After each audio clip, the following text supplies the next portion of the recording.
I've said is like that there could be potentially a universal language that's created through computers that particularly young kids would pick up very quickly.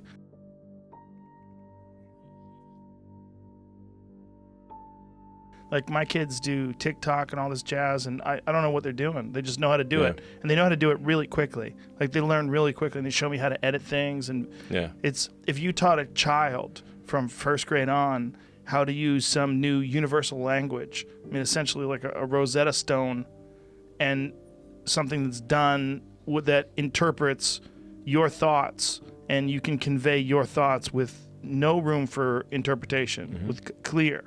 Very clear, where you know what a person's saying and you can tell them what you're saying, and there's no need for noises, no need for mouth noises, no need for these sort of accepted ways that we've sort of evolved to make sounds that we all agree. We through our cultural dictionary and we agree, or we could bypass all that. Yeah, I mean, you can still do it for fun, sentimental reasons. You would be able to communicate very quickly and with far more precision ideas. And language would, I'm not sure what would happen to language.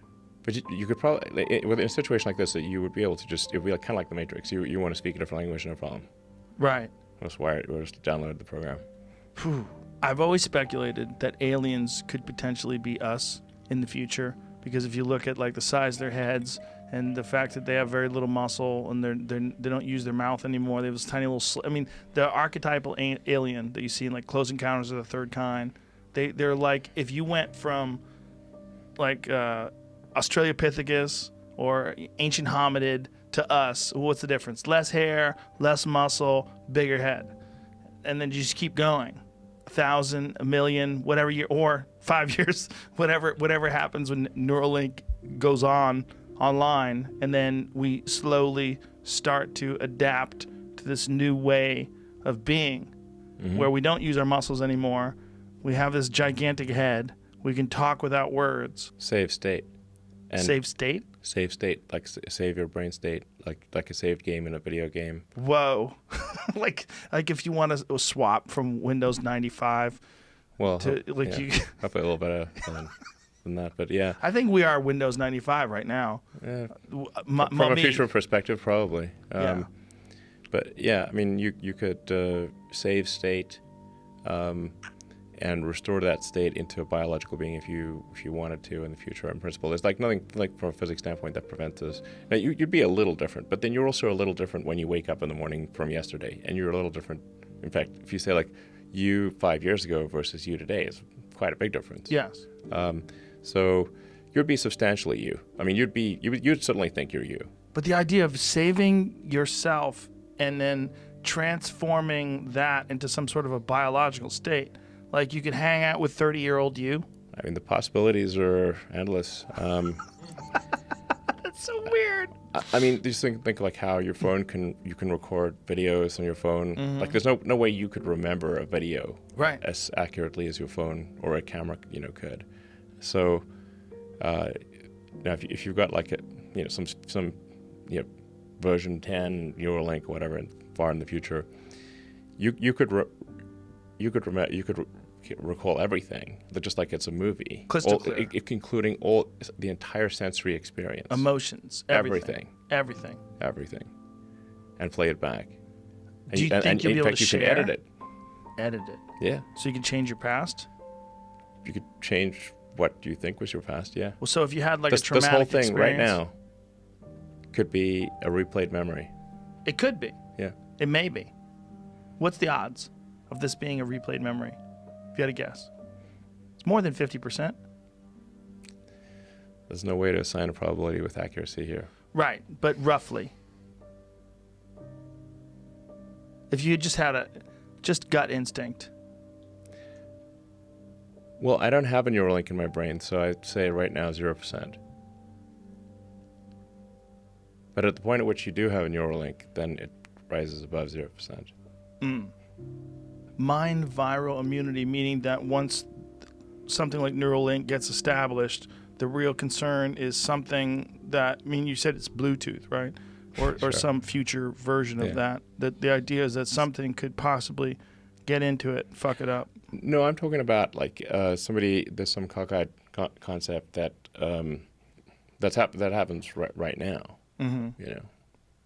Well, I know there's viruses and embedded chips, right? Like they've embedded chips and then acquired viruses. Well, when I'm talking about a mind virus, I'm talking about like a concept that infects people's minds. Oh, okay. Like cult thinking or some sort of fundamentalism. Yeah, just a wrong-headed idea that just goes viral in an idea sense. Well, that is a problem too, right? If someone can manipulate that technology to make something appear logical or rational. Yeah. Would that be an issue too?